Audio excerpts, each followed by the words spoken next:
Hi guys, it's Kristen from Everyday Wearable, and I wanted to come back to you with something a little bit different than my previous videos.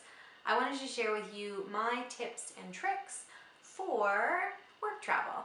I'm going to divide this into at least a two-part series. I think that probably is the most logical way to do this. The first video I'm going to talk to you about some general tips and tricks for work travel, and then, dun dun dun, the big looming question mark, which is how to pack. I know that packing is critical and that is sometimes deemed the most important thing, but I figured if you can't get there, then there's really no sense in packing anything. So without further ado, I will give you a little bit of background about why I thought that it would be helpful to make a video like this, and then let you know what my tips are. So I have been in a work position that requires me to travel for about the last 4 years now. Honestly, I travel a lot less than I used to. When I first started, I was traveling about once or twice a month back and forth to Europe. I live in Canada, and as you can imagine, the back and forth to Europe is a pretty big trip. It was really scary the first few times I did it, and certainly I was not doing it very, very well. I was packing poorly, I had no idea how to organize myself to get through customs and security quickly, and frankly, I was just miserable when I would get there. I think that the most important thing when you're traveling for work is to really shine. You're going somewhere to talk to someone, to impress someone, to really either sell what it is you're doing or talk about something interesting that you've been working on. So, I mean, you really want to make sure that you give that opportunity the best possible chance for success, and you can't do that if you're exhausted, tired, and miserable. So I think that I have put together a few really good tips that help me every single time I travel. I have my trusty computer with me where I will be listing off the tips in row with how they line up on the accompanying blog post that I will put here. The first one that I have is actually, I think, a really good general rule to live by wherever you are, whether you're at home or abroad. But if you're going to be anywhere where you could potentially be sitting next to a client or a customer or, you know, that next big collaborator, it's really important to carry yourself like a professional as often as you can. Assume that if you're traveling to a conference that there are other people on your plane who are also traveling to that same conference. Assume that if you're out for dinner, that person you're having your meeting with tomorrow that you haven't met yet and you don't know what they look like could be sitting next to you. So always try your very best to act like a professional. Trust me, it's easier to try and keep it cool than to try and recover the next day when you finally realize who you're meeting.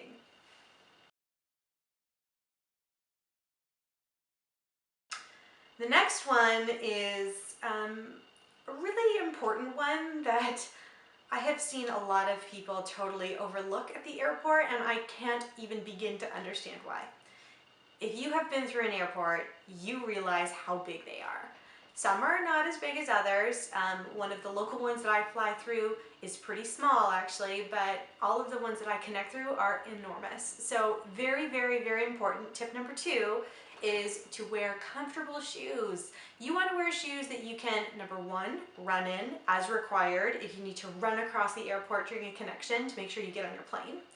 Number 2, you want to, actually have a pair of shoes that you could feasibly evacuate in if that was required. Number 3, on the shoes front, you really want to be able to have something that you can sit in for a long period of time. If you're going to have shoes on, make sure that you can run in them, evacuate in them, and that you can sit comfortably in them for the period of time that you need to be in them. There is nothing sadder than watching somebody who's trying to get to their all-inclusive vacation running through the airport in flip-flops and totally wiping out. It happens. Don't let that be you.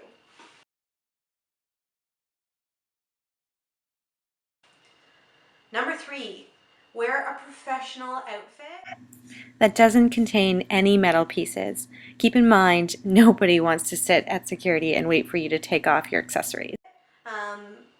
Something with a lot of stretch that you can really sit in on the plane. So wear a comfortable outfit on the plane.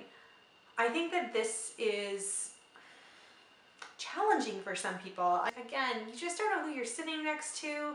It doesn't have to be a formal suit. It doesn't have to be uncomfortable, but do your best to wear something that's at least reasonable so that if you do run into a customer, a colleague, or a client, or a collaborator, or a future boss, who knows, that you have your best face forward all the time.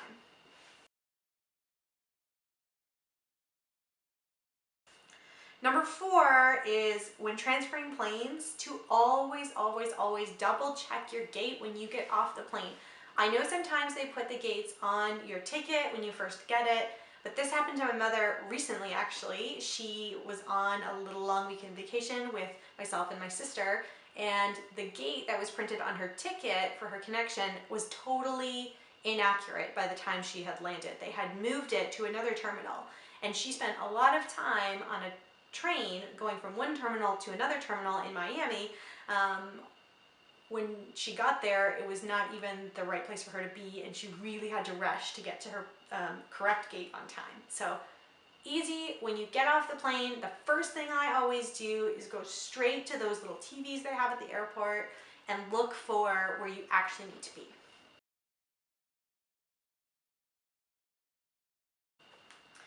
Number 5, I've put 2 words, laptop backpack.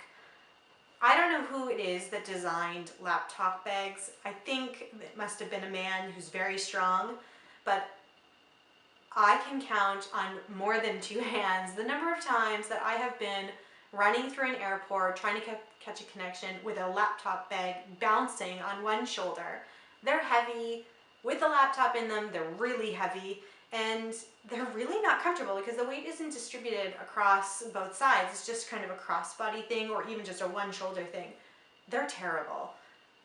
My life has been totally different since getting a laptop backpack. It's nothing fancy, but what happens is the laptop just slides right in the back against your shoulder blades, and you have some space in the front for a few extra things. Super comfortable.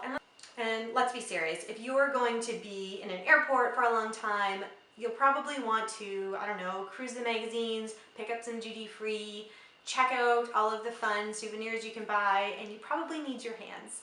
So, best suggestion ever, laptop backpack. You might not think it seems professional, but what's way less professional than showing up with a laptop backpack is showing up sweaty and gross because you are exhausted from carrying your bag.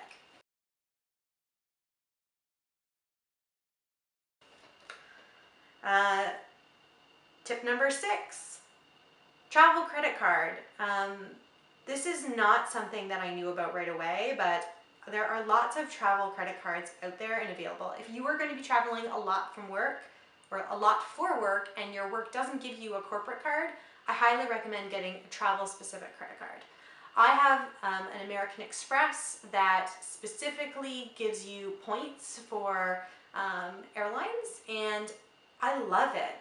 Beyond the fact that I get my points kind of doubled up while I'm traveling. So the most important feature, aside from getting those points, is actually the extra insurance that comes with these cards. If you travel a lot, your bag will get lost, and there's nothing worse than having it get lost on the way to a meeting. We'll talk about when we're packing how we avoid that, but not everyone's gonna like it. So in light of that, if you have a credit card that is for travel, usually it has baggage loss or delay insurance, which basically allows you to go out and buy whatever you need in the meantime if your bag is delayed by more than 8 hours. Every card is different, but it's definitely worth looking into. The last time my bag was lost was actually in a really lucky location for me. It was on my way to Paris. So I wasn't able to go crazy because obviously there's a limit, but it was kind of fun to go shopping for a couple of days on somebody else in order to replace my clothes so I could have something to wear well on my trip.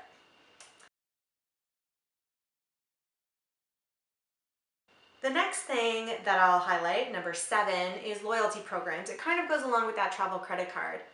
If you're going to be going to the same place frequently, get the points card. You know, it's not always, actually, I'll be clear, it's never fun to travel for work. People always think it sounds glamorous, but it's really not. You're carrying lots of stuff, you're tired, you're physically exhausted, mentally exhausted, and sometimes it's just not fun to meet with the people you're meeting. So at least if you are getting some loyalty points for staying wherever you're staying or traveling on whatever airline you're traveling on, maybe one day you can take a little vacation using all of those points you earned up through all of those very miserable trips.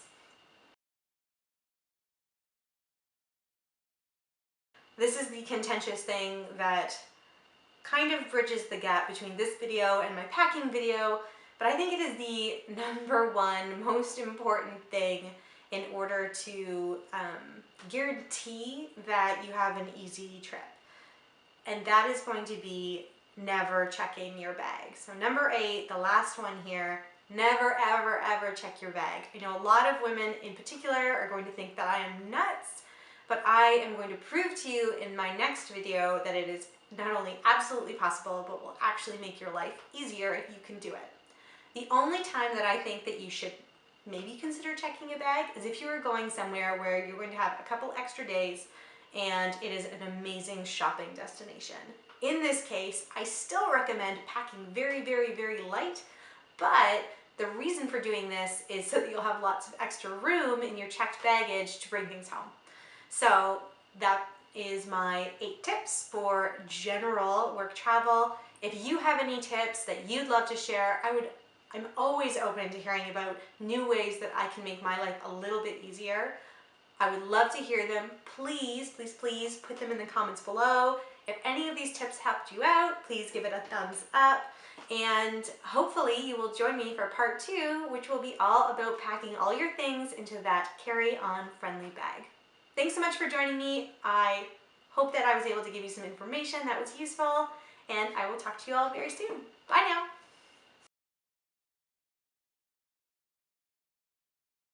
It's much more ergodynamic. You know what I mean.